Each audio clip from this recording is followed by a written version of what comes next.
नाज़रीन, अवामी न्यूज़ में खबर जो सिलसिलो जारी है। अवां रानीपुर का खबर ॾींदा। रानीपुर में कोरोना वायरस का बचाव लाइ सिंध हुकूमत पारां सिंध में लॉकडाउन करण वारे हुकुम खां पोइ अॼु 7हें ॾींहुं बि रानीपुर शहर मुकमल तौर ते बंदि आहे। रानीपुर जी सूरत बाबति असां सां गॾु वीडियो कॉल ते मौजूदु आहे रानीपुर में अवामी न्यूज़ जो रिपोर्टर नदीम शेख। जी आगाह कजो, छा सूरत आहे रानीपुर जी?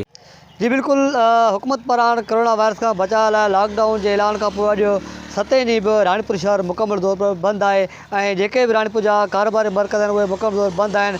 रेंजर पुलिस ऐं पाक आर्मी तरफ़ां शहर जे मुख़्तलिफ़ इलाइक़नि में गश्त कई पियो वञे। मां खां इहो ॿुधाइण लाइ त लॉकडाउन खां पोइ जेको मुनाफ़िक़ आहिनि उन्हें पंहिंजे मुख़्तलिफ़ रेट मुक़ररु करे छॾिया आहिनि। सब्ज़ी फ्रूट ऐं जेके ॿिया किराणे जा जेके दुकानदार आहिनि उन्हनि मनपसंदि रेट मुक़ररु करे छॾिया आहिनि। महांगाईअ में इज़ाफ़ो थींदो पियो वञे, जंहिं करे जेके मज़दूर तबिको आहे उहो सख़्तु परेशान आहे। मां खां इहो ॿुधाईंदो आहे त कोरोना वायरस लॉकडाउन खां पोइ मुख़्तलिफ़ समाजी तंज़ीमुनि पारां जेको ग़रीब ऐं मुस्तहक़ माण्हुनि में राशन विराइण जो सिलसिलो बि जारी आहे। मुख़्तलिफ़ तंज़ीमुनि पारां ग़रीब ऐं मुस्तहक़ माण्हुनि जे दरनि ते वञी उनखे राशन ॾियणो पियो वञे। मां खां ॿुधाईंदो महांगाई ख़िलाफ़ु इंतिज़ामिया तरफ़ां का बि कार्रवाई न पई कई वञे, जंहिं करे ग़रीब जेके मुस्तहक़ माण्हू आहिनि उहे सख़्तु परेशान आहिनि। जिन मुतालबो कयो आहे हुकूमत जो त जेको लॉकडाउन दौरान जंहिं महांगाईअ में इज़ाफ़ो कयो आहे उन ख़िलाफ़ु कार्रवाई कई वञे। जी वधीक ख़बरनि ऐं तफ़सील जे लाइ विज़िट कयो असांजी वेबसाइट awamiNewsHD.com ऐं ॾिसंदा रहो अवामी न्यूज़ HD।